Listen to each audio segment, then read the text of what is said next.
नमस्कार, मैं हूं नैन्सी द्विवेदी और आप देख रहे हैं निष्पक्ष दैनिक खबर। आज बात उस व्यक्ति की जो लद्दाख की आवाज बन चुका है और आज खुद ही सलाखों के पीछे है, सोनम वांगचुक। लद्दाख में 25 सितंबर को हुई हिंसा के बाद जहां 4 लोगों की मौत हुई और कई लोग घायल हुए, सरकार ने पर्यावरण कार्यकर्ता और समाज सुधारक सोनम वांगचुक को राष्ट्रीय सुरक्षा कानून यानी NSA के तहत हिरासत में लिया है।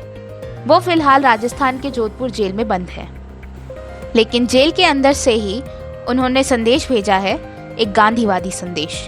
उन्होंने लद्दाख के लोगों से अपील की कि वे अपनी लड़ाई अहिंसक और शांतिपूर्ण तरीके से जारी रखें। वांगचुक ने यह भी कहा, मैं शारीरिक और मानसिक रूप से बिल्कुल ठीक हूँ। जिन 4 लोगों की जान गई उनके परिवारों के प्रति मेरी संवेदना है। जब तक उनकी मौत की निष्पक्ष न्यायिक जांच ना हो, मैं जेल में ही रहना पसंद करूंगा। उन्होंने ये भी कहा, मैं लद्दाख के राज्यत्व और 6ठी अनुसूची की मांग के साथ खड़ा हूं। एपेक्स बॉडी और KDA जो भी निर्णय लेंगे, मैं उनके साथ हूं, लेकिन हमारी लड़ाई हमेशा सत्य और अहिंसा के मार्ग पर ही चलनी चाहिए। लद्दाख 2019 तक जम्मू कश्मीर का हिस्सा था, लेकिन अनुच्छेद 370 हटने के बाद इसे एक यूनियन टेरिटरी बना दिया गया। तब से ही लद्दाख के लोग राज्य का दर्जा और 6ठी अनुसूची के तहत संवैधानिक सुरक्षा की मांग कर रहे हैं। अब सोनम वांगचुक की पत्नी गीतांजलि जे अगमो सुप्रीम कोर्ट पहुंची हैं। उन्होंने 8 मांगे रखी हैं, जिसमें से कुछ अहम है, जैसे कि वांगचुक की तत्काल रिहाई, मेडिकल जांच और गिरफ्तारी आदेश की कॉपी देने की मांग शामिल है। सुप्रीम कोर्ट के जस्टिस अरविंद कुमार और जस्टिस VN अंजारिया की बेंच ने केंद्र और लद्दाख प्रशासन को नोटिस भेजा है।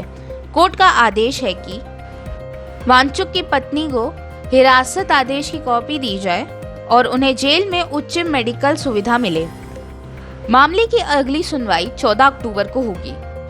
वांगचुक की याचिका में कहा गया है कि सरकार उनकी गांधीवादी आंदोलन को पाकिस्तान और चीन से जोड़कर बदनाम करने की कोशिश कर रही है।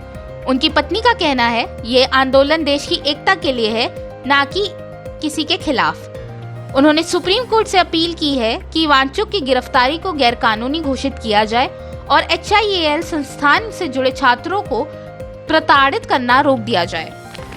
लद्दाख की ठंडी हवाओं में एक सवाल गूंज रहा है, क्या सरकार वांगचुक की आवाज को दबाने में सफल हो पाएगी या फिर लद्दाख की जनता सत्य और अहिंसा के रास्ते पर अपना अधिकार हासिल कर पाएगी? फिलहाल सोनम वांगचुक जोधपुर के जेल में बंद है। मैं हूं नैन्सी द्विवेदी और आप देख रहे हैं निष्पक्ष दैनिक खबर।